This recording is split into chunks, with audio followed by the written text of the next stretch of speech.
apa yang boleh dan tidak boleh dilakukan oleh orang yang menggunakan alat pacu jantung.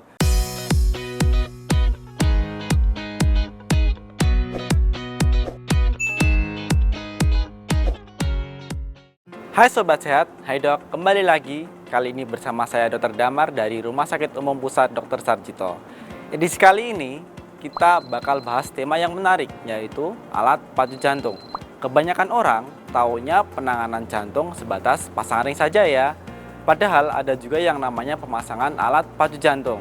Tapi ternyata beberapa pertanyaan mengenai alat pacu jantung sudah ada yang masuk di akun media sosialnya Enahealth. Yuk langsung kita bahas dan jawab pertanyaan dari Sobat Sehat ini. Kita ke pertanyaan pertama ya.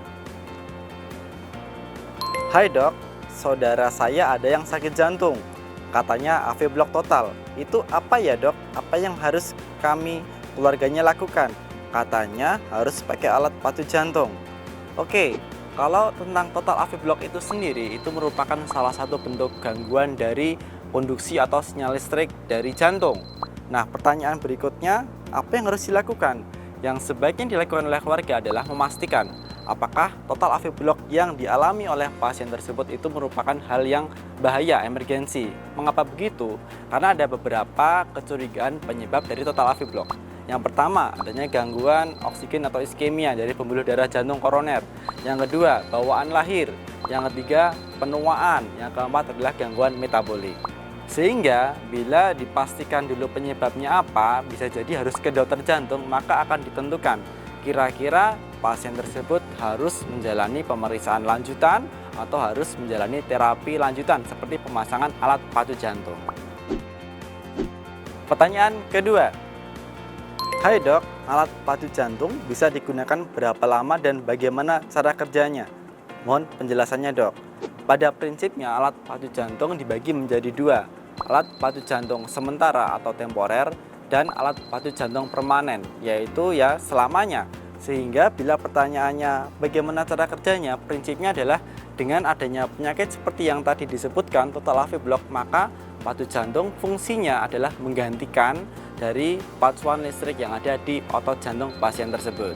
Kemudian terkait berapa lama pacu jantung tersebut bisa dipasang, bila kita melihat dari pacu jantung sementara atau temporer, maka penggunaannya hanya sementara.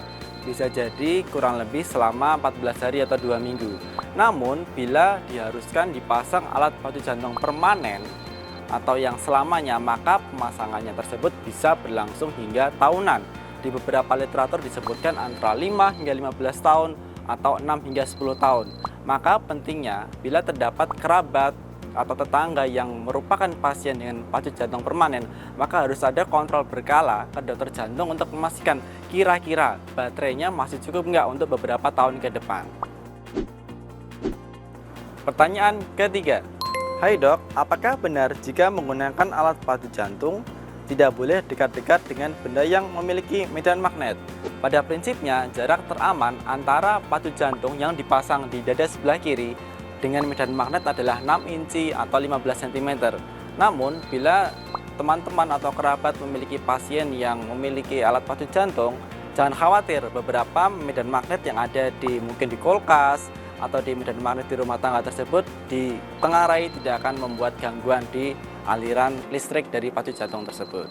Kemudian, apa yang boleh dan tidak boleh dilakukan oleh orang yang menggunakan alat pacu jantung? Pada prinsipnya tidak ada perbedaan yang signifikan antara pasien yang menjalani alat pacu jantung dan yang tidak menjalani alat pacu jantung.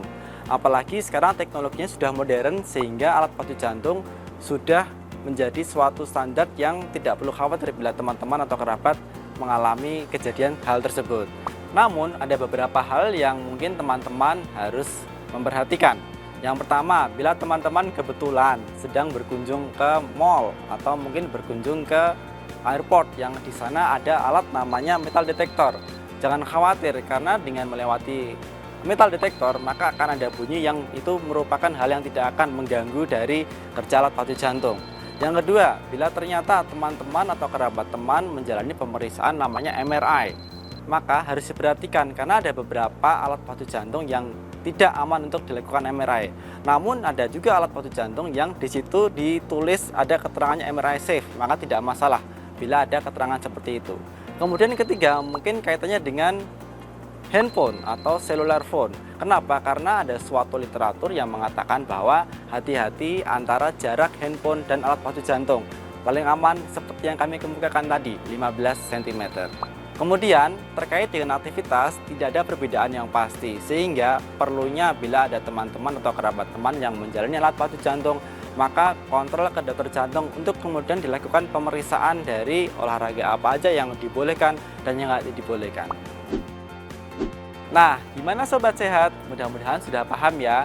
Jangan lupa bagikan video ini dan jika masih ada pertanyaan, langsung kirimkan saja ke akun medsosnya InaHealth.